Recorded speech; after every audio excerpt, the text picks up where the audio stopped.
बिस्मिल्लाहिर्रहमानिर्रहीम। अस्सलाम वालेकुम नाज़रीन, आप देख रहे हैं तवक्कल गुज्जर यूट्यूब चैनल और मैं हूँ आपका मेज़बान तवक्कल हुसैन।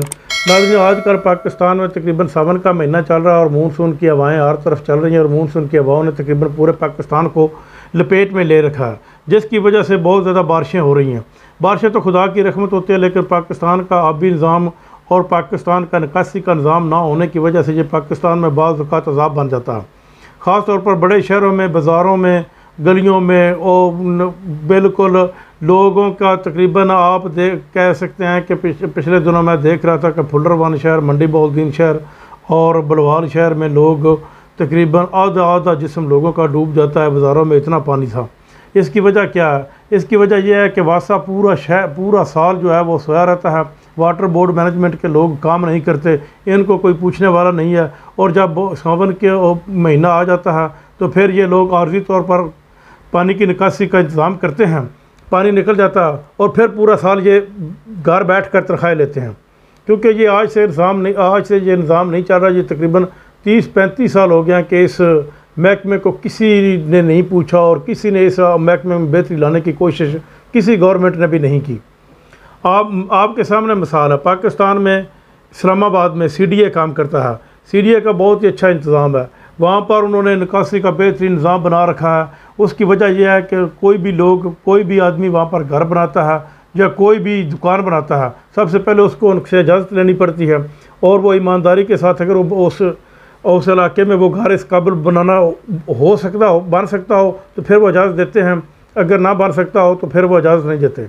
इस तरह अगर CDA इस्लामाबाद को इंतहाई अच्छे तरीके से कंट्रोल कर सकता है तो वो भी तो पाकिस्तानी है ना, जो इस्लामाबाद को कंट्रोल कर रहे हैं। हर जगह उन्होंने दरख्त लगा रखे हैं। इस्लामाबाद का मौसम भी बहुत प्यारा। तकरीबन मैं यूँ कह लीजिए कि मैंने पूरे यूरोप देखा है, मुझे इस्लामाबाद जैसा शहर पूरे यूरोप में नज़र नहीं आया। इतना खूबसूरत शहर उन्होंने बना दिया। लेकिन इस तरह LDA भी कर सकता है, FDA भी काम कर सकता है, फैसलाबाद डेवलपमेंट अथॉरिटी कर सकती है, सरगोदा डिवीज़न के मतलब है कि जो वहाँ पर यूनियन काउंसिल वगैरह का निज़ाम है वो भी काम कर सकते हैं, लेकिन वो नहीं करते। वहाँ पर उन्होंने ऐसा निज़ाम नाफिज नहीं किया। ये करना चाहिए, क्योंकि अगर सिर्फ एक इस्लामाबाद को तो प्रोटेक्शन नहीं ना मिलनी चाहिए, बाकी भी बड़े बड़े शहर हैं। मिसाल के तौर पर आप पंजाब को लीजिए, इसमें फैसलाबाद है, लाहौर है, गुजरांवाला है, गुजरात है, बावलपुर है।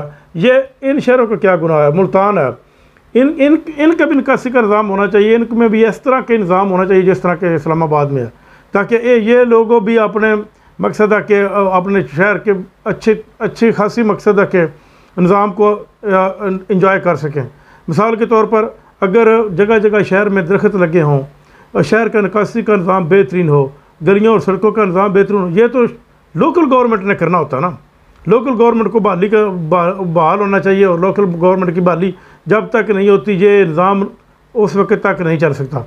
आप उधर अपना फैसलाबाद को ले लें, वहाँ का ये बहुत बड़ा मकसद है कि एक इंडस्ट्रियल सिटी है, जो आप इसको पाकिस्तान का दूसरे मैनचेस्टर कह सकते हैं। वहाँ पर लाखों के हिसाब से लोग अपना रोज़गार कमाते हैं, लेकिन निकासी का निज़ाम वहाँ भी बहुत ही नाक़िस है, बहुत हद तक नाक़िस है। जब सावन का महीना आता है, बारिशें होती हैं तो जगह पानी खड़ा हो जाता है। लोगों का इतना नुकसान हो जाता है, दुकानदारों का और मार्केट वालों का, कि वो पूरा साल कवर नहीं होता। इसी तरह आप गुजरांवाला को देख लें, वहाँ पर स्मॉल इंडस्ट्री का बहुत अच्छा निज़ाम था, लेकिन इन लोगों ने बिना पर लोकल गवर्नमेंट का निज़ाम होने की वजह से वो भी तबाह हो गया। आपको हमारी गवर्नमेंट ने जब तक इन शहरों की सफाई सुथराई और निकासी आब का निज़ाम ना बेहतर किया तो उस वक्त तक ये शहर कभी भी तरक्की नहीं कर सकेंगे। शहरों में आबादी बेतहाशा तरीके से बढ़ रही है, उनको कोई पूछने वाला नहीं है, उनका कंट्रोल को नहीं है, कोई किसी किस्म का उन पर कंट्रोल नहीं है।